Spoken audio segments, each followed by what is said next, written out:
Yo, so guys, welcome back to another video. This is a reaction to This Is the Bomb to Worry About. Yeah, some positive videos to do. I'm joking, obviously, but yeah, I mean, I don't know what this is going to be about. I just saw this pop up, to be honest, and I've done sort of reactions to like videos surrounding like military weapons and stuff, but I don't know if this is the bomb that's made or if it's a bomb that could potentially be made, which is why it's something to worry about. I don't know, but we're going to check this out. Hopefully going to enjoy. Suggest some more videos like this you want to see in future. And let's just jump into it. On August 30th, 1961, at the Cape of Severny Island, Nova Zembla, the Soviet Union tested the most powerful thermonuclear weapon ever created, the Tsar Bomba, codename They tested it quite close to the UK, Its you know. powerful blast yielded an unparalleled 50 mega. I know it's the angle, but I'm looking at this. I can see the UK. I can see like Scandinavia and stuff. Damn, kind of close, but again, maybe in actuality, it's not close at all. Which I know it isn't, but I guess it's actually the distance, like here to here, is like the distance here to like here near the US. So I guess not, but still. Megatons, enough to annihilate anything in a 35-kilometer radius. The explosion was so powerful that the light and sound of the blast could be seen and heard from up to 900 kilometers away. God damn. The heat from the explosion was so strong that it could cause third-degree burns as far as 100 kilometers from ground zero. Its mushroom cloud could be seen from as far as 161 kilometers away. A truly horrifying spectacle. Imagine being the person to drop the bomb, like in the plane. Imagine how scared you'd be just carrying the bomb in your plane. Holy as far as shit. powerful bombs go, the Tsar Bomba set the record for the most potent ever detonated. Except, it pales in comparison to the most powerful explosive known to mankind. Okay, what? With its core no bigger than a pinhead. What would happen if instead of uranium, plutonium and hydrogen, this substance is used? Something so powerful that science fiction calls it the doomsday weapon, destroyer of planets. What? What am I going to learn about today? Hello everyone, Subject Zero here. I mean, I know what I'm going to learn about, but... Neutrons are subatomic particles that have neutral charge. They have slightly greater mass than protons and constitute the nuclei of atoms. They are roughly encountered in similar proportions, usually 50-50. Neutrons can only exist either by sharing space in nuclei, where the strong force helps maintain its characteristics, or with a whole lot of gravity, which is the case of a neutron star. You see, free neutrons won't last long by themselves.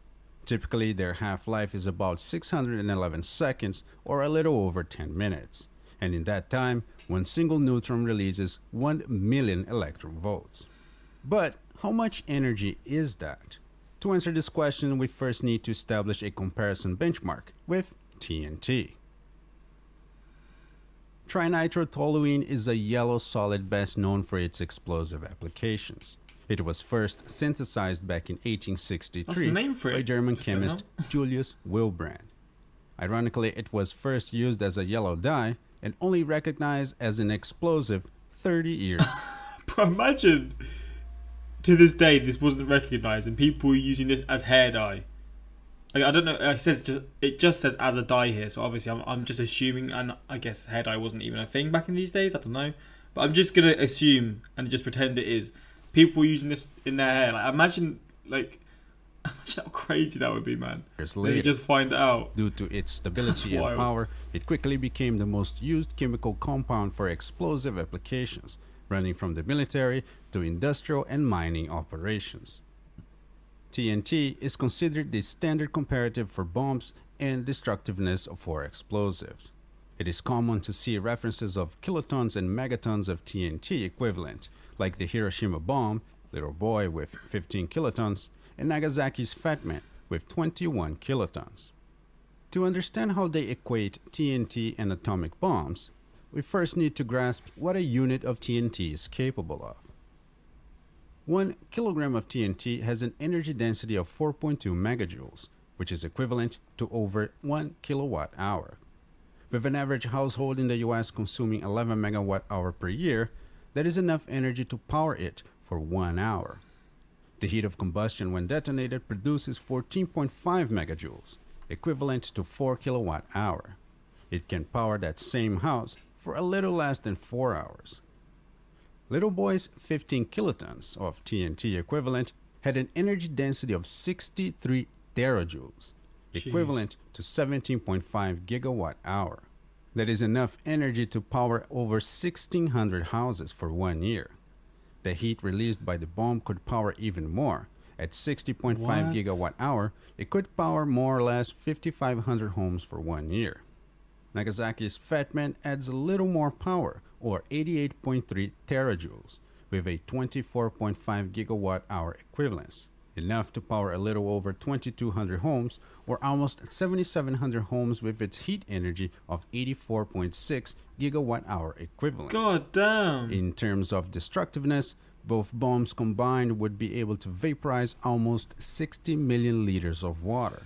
That is equivalent to 23 Olympic pools, or 970,000 average male adults instantly at blast radius. Flipping hell. The Tsar Bomba multiplies those numbers by almost 1,400 times. This is going to be crazy. That means over 32,000 Olympic pools and 1.35 billion. Wait, we went from how many, like, before, like, 20, was it 23? Oh my days! Are you nuts? Billion average male adults. As we can see, we could kill over 1/7 of the population on Earth I shouldn't if laugh. everybody That's was stacked on top terrible, of each other. mate. Luckily, that is not the case. But is there a way to be more destructive? Well, a single I guess neutron so. releases about 1 million electron volts, which is insignificant. But if we had, let's say, 1 kilogram, then things become a bit more interesting. In these calculations, we assume that 1 gram of neutron has 6 times 10 to the 23rd number of particles. By that, we can calculate the energy multiplying the result by 1 million electron volt. Then we convert the results into joules and divide it by the total energy of 1 ton of TNT. At the end of 1 kilogram total decay, the full energy released would be equivalent to 11.5 kilotons of TNT. That is almost as powerful as the first nuclear bomb detonated, Little Boy. Wow. Though it releases almost the same energy as the first nuclear weapons, I must point out that the explosion would not be the same. As neutrons decay, it will release all that energy throughout its half-lives. Curiously enough, it would be releasing energy for about 15 half-lives, or 2.5 hours. However, there is a caveat: its density. How dense is it, you may ask? Well, neutronium is so dense that 5 cubic centimeters of it would weigh 5.5 trillion kilograms. That is equivalent to 900 pyramids of Giza. Oh my days, what? That's it. I couldn't even compute that weight. What? So dense that 5 cubic centimeters of it would weigh 5.5 trillion kilograms. That is equivalent to 900 pyramids of Giza. And now let's just think, you like how like the cubes or whatever, let's just say one of these stones sort of like that make the flipping pyramid. That's more than I can even comprehend. I feel like maybe 50 people may maybe not be able to pick it up. So one of the stones, like the bottom ones, I don't know. And then it's 900 of the pyramids, let alone just one stone. What? The actual... On a teaspoon. Hell. Wait, what? Wait, what did you say there? Would weigh 5.5 trillion kilograms. That is equivalent to 900 pyramids of Giza on a teaspoon. What? The substance is believed to exist as the core of neutron stars. Wait, I must also point out that neutrons have weak interaction with matter, so capturing them would only be possible through using an anti-gravity stasis field, something straight out of a science fiction book. This is necessary for 2 reasons: one, to stop neutrons from decaying, and also second, to hold them against gravity. We also need to keep in mind that this substance would be in the form of a degenerate neutron gas, not solid. For the sake of an argument, let's assume that we do have the machine, and let's name it Zarina. Also, I will not consider factors like gravitational pull or pressure, among other things. I will only focus on the total energy of the system for my calculations. Lastly, let's also assume that the anti-gravity stasis field will fail at 4 kilometers above the surface. How much damage would a teaspoon of neutronium cause to the planet? Okay. Using the same calculation logic as before, you will arrive... This is going to blow my mind. 1 teaspoon of neutronium. What the hell? Surely, I mean, from what I saw, it's probably going to be like something the size of France or something. But surely it can't be something more than at least like a small city. A teaspoon of it, like, I can't really comprehend anything more from that, but I guess I'm going to be absolutely baffled when I see what happens next. This number. This logic as before, you will arrive at this number. This is tons of TNT equivalent. To pretty much all people on planet Earth, this number makes no sense. It doesn't. It's so let's break it down to more sensible stuff. A good way to look at it would be to compare to the most iconic asteroid impact to ever hit Earth, the Chicxulub impactor, the asteroid that caused the extinction of the dinosaurs.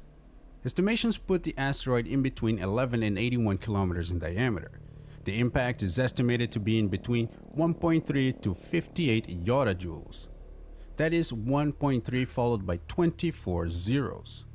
That much energy created a crater 150 kilometers in diameter and 20 kilometers deep. 5 cubic centimeters of neutrons is 200 times more energy dense than the Chicxulub lower estimated impact energy, and 4.5 times at the higher end. Ignoring the fact that not all energy would be released through impact, if it were, we could extrapolate that Zarina would make a crater 675 kilometers in diameter and 90 kilometers deep. Another way to look at it would be if we were to take its first half-life energy and then divide it by the number of seconds it takes for one half-life to pass. At the very first second, the energy released by Zarina would be equivalent to 2 million Tsar bombas. The total area of destruction of the Tsar bomba is 3,850 kilometers square. Zarina would have enough power to destroy the entire surface of the planet on the very first second. What? In the very first second? What? Wait, in the very first second? How is that? Okay, that's mental. Within a second. 16 times over. It could do it in the first second 16 times over. Wait. Let me just reload this. Of the planet on Zarina would have enough power to destroy the entire surface of the planet on the very first second. What? 16 times over. Holy shit, man. What? And that would keep happening for the next 610 seconds until its power is halved by only 8 times over. Only. By the time it would take to reach low levels, the planet has already been through 9.5 hours of extreme destruction. Wow. Even at this point, the energy being released per second would still be equivalent to 1.5 kilotons of TNT. It would take 5 more hours for the remaining energy to be released and reach meaningless levels, totaling 14.5 hours of pure hell. By the end of this event, everything is destroyed. However, only 11% of the ocean's water have evaporated. At least some good news. Alright folks, this channel's crazy, man. I enjoyed this. I mean, I say I enjoyed it. It was a very well put together video, and yeah, it was a good video. But flipping hell, just imagine the neutron activation that would happen. A good portion of those neutrons would go into carbon-14 and other radioactive isotopes that would make the Earth screamingly radioactive. Forget Chernobyl, the whole Earth would be the Chernobyl of the universe, right? Flipping hell. Only 11% of the ocean's water would have evaporated. This is fine. So essentially anyone who is caught trying to make that kind of bomb is immediately the enemy of every human being. Yeah, that's mental, man. But yeah, hopefully you enjoyed this reaction. If there's any more videos from this channel or just sort of videos that are similar to this kind of topic, let me know. It's always, like, I guess, good to learn about this kind of stuff. Whether it's going to ever happen or not, I guess it's not, because humans hopefully aren't stupid enough to even try and do something like this. But at the end of the day, can't put it past us. But yeah, that's the reaction. Until next time, like, subscribe.